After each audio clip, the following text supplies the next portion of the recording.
Welcome back, familiar to NorthsideLDN, caramba. And we've got the headline: Arsenal face more frustration in second striker pursuit, with Victor Gyokores transfer fee revealed after Sesko snub. Obviously, Arsenal are unable to get Xerxes and Sesko, who re-signed a new contract with RB Leipzig, and Xerxes, who is on his way to AC Milan. Arsenal are said to be looking at different targets, and it's set by the Sun, this article saying that the price tag for Gyokores has been revealed.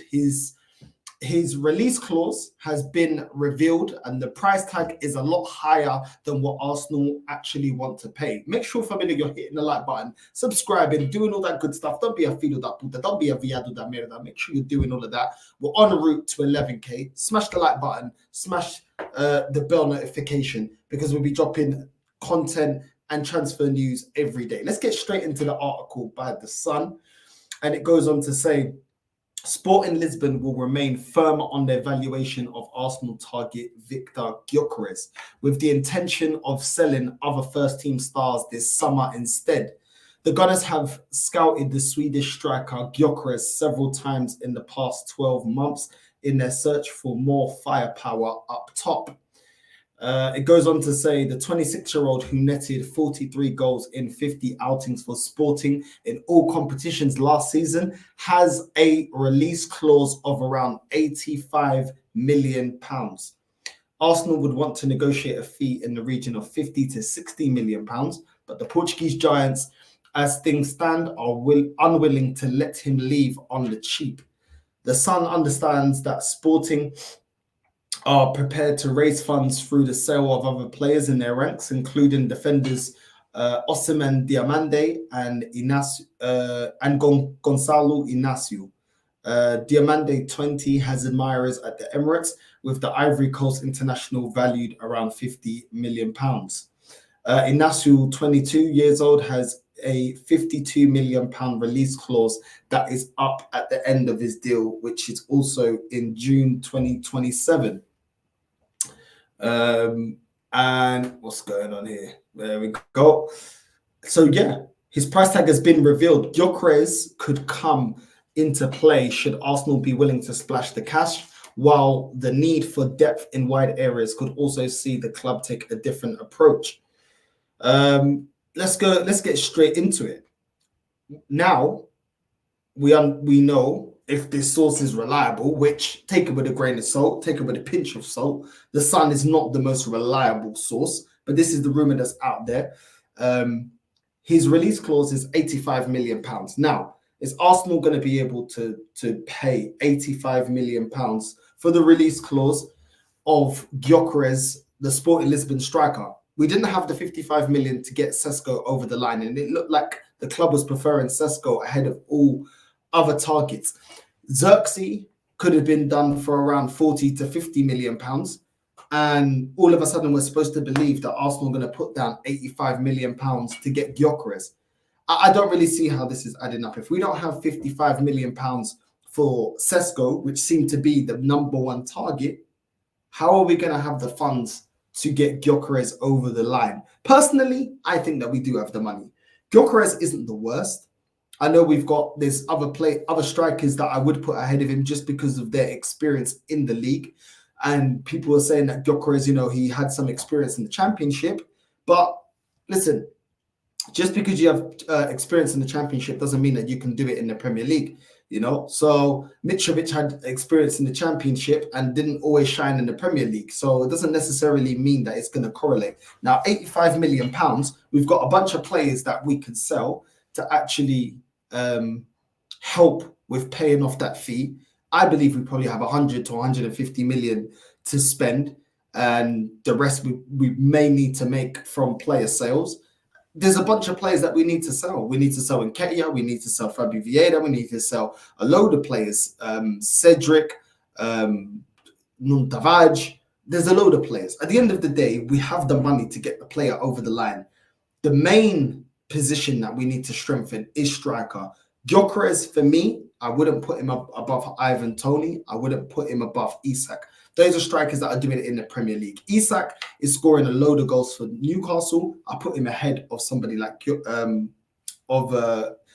heads of somebody like Gyokores.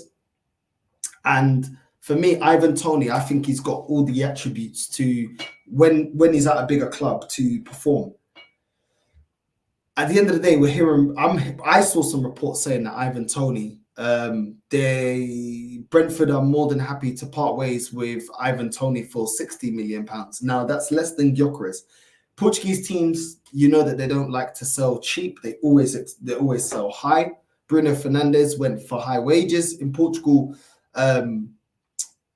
Falcao went for big money. James Rodriguez went for big money. Renato Sanchez went for big money. João Felix went for big money. They're not going to sell at a cheap. If the release clause is 85 million, that's the minimum that they're going to accept for Gyokores. When you could get Ivan Toney for a lot cheaper. Well, a bit cheaper. £25 million cheaper, which is still some money, especially if the club is hitting FFP and all the rest of it. For me, I wouldn't be fuming at Gyokores, but he's not my number one target. I still think we can go get Isak. I still think we can go get Ivan Toney. Even a Solanke is more Premier League proven than Gyokores. Now, I do think Gyokores has good attributes. He's not the fastest in the world, but he's not slow. I think in front of goal, he's got an eye for goal. But then again, it may not be able to translate in the Premier League. Darwin Núñez was smashing it for Benfica. And in the Portuguese league, and when he comes to the Premier League, we've seen that he's not been clinical enough. He's clinical enough for the Portuguese league. He's not clinical enough for the Premier League. I do think technically Gyokores is a better player, but this is the problem. This is the problem. Is he going to be able to do it in the Premier League? And for the money that we're paying, there's better options. There's smarter risks. Every player is a risk. You pay 60 million for Ivan Toney. Yes, to a degree, it's a risk. You buy Isak, to a degree, it's a risk. But there's smarter risks. And I think there's smarter risks than Gyokores. He's going to want a lot in wages if he comes to Arsenal. And I'm just not sure that he's going to be the guy. We need a striker that's going to guarantee us around 20 goals a season. And I'm not sure that this is the guy to do that. So that's the problem. Like I said, I'm way more happy seeing Gyokores come to Arsenal than somebody like a Sesko or Xerxes or somebody like that. I won't be absolutely fuming, but I would be questioning if this player is good enough to play for a club like Arsenal in the Premier League and have to produce week in, week out. I question it. But it's said here that Arsenal are trying to negotiate around 50 to 60 million pounds. And this is the problem. We're always penny pinching. If we know that the release clause is 85 million pounds, if we're serious, we put the 85 million pounds down. Because the longer that we take time, the quicker the player can have other clubs coming in, talking to him, making sure that they get over the line, whatever his agent wants, whatever the player wants, whatever the club wants. And all of a sudden we lose out on these targets. And we have a history of doing that. We have a history of losing out on targets. We lost out on Rafinha, we lost out on Mudryk, we lost out on Aouar, we lost out on Draxler, we lost out on Higuain, we lost out on Benzema, we lost out on Draxler, we lost out on Buendia. We lost out on Bruno Guimaraes. We lost out on Isak. We've got a history of doing this. When we take too long to get players over the line, we end up losing out and not getting the player. So for me, I just feel like I want to see the club be more proactive. Eu tô cansado dessa porcaria of moving slowly and allowing our rivals to go. And now some of the players that I've named, some people say, oh, well, we dodged the bullet. The point is not dodging. It's not just about dodging the bullet. The point is, we need to identify the players that we want in the areas that we need strengthening and going out there and getting it done instead of just dragging it on. I'm done with all of this. The longer this saga of we can't identify the striker that we need, the striker that we do want is going to get snapped up, because not every club is going to be like Arsenal, drag their feet, try and penny pinch everywhere that they can. Listen, okay, the club wants to do a good deal. We should have already worked out exactly what the player wanted before the season was over. This is work that should have been done before the transfer window is even open. And now the transfer window is officially open. And the way that we're moving is reminiscent of what we've been doing for the last 20 years. Taking our time, we're in talks, we're in talks, we're in talks. We're undercutting the value of the player. We're not paying the money down that we need to do. Because let's keep it real, we don't just need a striker. We need a right winger. We need a number 10. We need a deep line playmaker.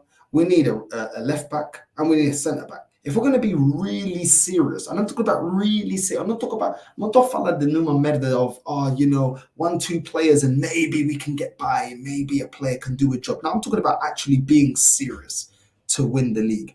We have multiple positions that we need to strengthen. We got a whole bench we need to clear out, and we need to rebuild that bench. Ideally, getting players that are better than the players that we've already got and putting our starting 11s, some of them or the majority of them, on the bench. That, for me, is how you strengthen the team. You don't get players that are worse than the players that you have. You get players that are better, and you shift your starting 11 onto the bench, and your new players are your new starting 11 players. That's how you properly strengthen.